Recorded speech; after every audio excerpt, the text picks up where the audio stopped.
So మీకు ఒక interesting అయిన విషయం చూపెడతాను. ఈరోజు మేము పొలంలో ఉంటాం. ఇది ఇక్కడ నుంచి మా ఇంటికి కొద్దిగా 1.5 కిలోమీటర్లో. సో మేము రోజు ఇక్కడ నుంచి డ్యూటీ వెళ్తాం.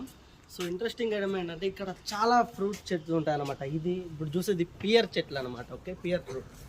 సో ఇక్కడ అన్నీ కింద పడిపోతుంటాయి కానీ ఎవరు మాత్రం తినరు. సో ఎందుకని మేము అడిగి చూసాం, బట్ ఎవరు ఇంట్రెస్ట్ లేదు. షాప్లో కొనుక్కుంటారు కానీ ఎవరు తినరు. ఇక్కడ చూడండి, చెట్టు మరి చేతికచ్చేలా ఉంది. ఇలా పండ్లు చూడండి, ఇక్కడ మొత్తం అవే, ఇవన్నీ అవే. టోటల్ ఇక్కడ 5 ట్రీస్ ఉన్నాయి. ఇక్కడ ఇదంతా రోడ్లో ఇది. ఓకే, ఇది ఒక ఇంట్లో కాదు, ఒక ఫామ్లో కూడా కాదు, ఇది ఒక రోడ్లోనే పొలంలో. సో ఇలాంటి చాలా ఫ్రూట్స్ చెట్లు కానీ ఉండడం మంచిగా అనిపిస్తుంది తెలుసు అసలు బయటకు వెళ్తూ ఉంటే. సో మీకు చూపిస్తూ ఉంటాయి. ఇక్కడ ఫస్ట్, సెకండ్, అక్కడి నుంచి పడితే అక్కడ దాకా మొత్తం పియర్స్. ఎవరు తినరు ఇవి, అన్ని కింద పడిపోతూ ఉంటాయి. తినేవాళ్ళు తెచ్చుకుంటారు, తీసుకెళ్ళిపోతారు. ఇది ఫ్రెండ్స్ పొలాండ్ వీడియో. మీకు ఇంకా ఇంట్రెస్టింగ్ వీడియోస్ చూపెడతాను. పొలాండ్ ఎలా ఉంటుంది, నేచర్కి ఎంత దగ్గరగా ఉంటుంది.